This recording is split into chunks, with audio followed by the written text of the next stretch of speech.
So Annie Duke, I haven't read this one. oh, it's so good. So good. So Annie Duke gonna do is it right a poker pro that before she got into the World Series of Poker and became this multi-millionaire poker star, she was actually a trained psychologist. So she went to school studying human psychology, and she ended up getting into poker, used all of her knowledge about how the brain works to then study the game inside and out and make millions and millions of dollars from poker. Why? And in this book, she takes all those concepts and ideas and she applies them into the business world.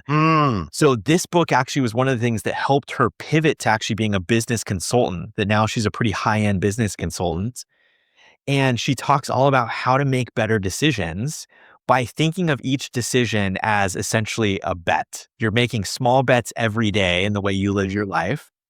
And a bet is something that you're doing without perfect information. You don't know how it's going to turn out. You're making all these tiny little bets. And the concept that resonated most strongly for me in this book is she starts the book by talking about the Seattle Seahawks, my hometown team. Yes. And when they were playing the Patriots in the Super Bowl, Seattle Seahawks, final couple seconds, they're on like the 2-yard line, about ready to score and win the Super Bowl. And they have one of the best running backs in the world, Marshawn Lynch.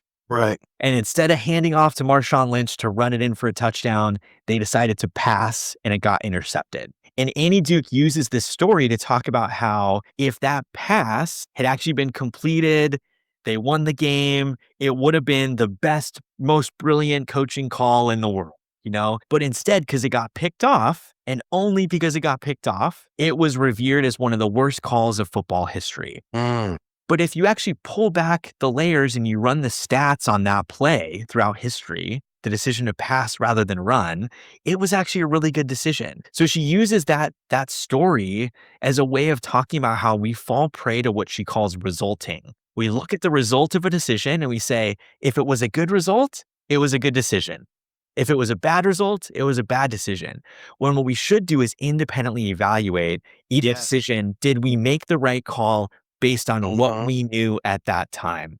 So the book, she gives all these helpful mental models for thinking about decision-making, avoiding the perils of this whole resulting thing. And I've used it in a lot of different business scenarios when we're doing something like a retrospective on a project. And I see the group falling prey to resulting of like, well, we lost that client. We shouldn't have done this. It's like, well, based on what we knew then, that was the right judgment call. Let's separate out the decision outcome from the decision itself. But yeah, definitely check it out. I love it.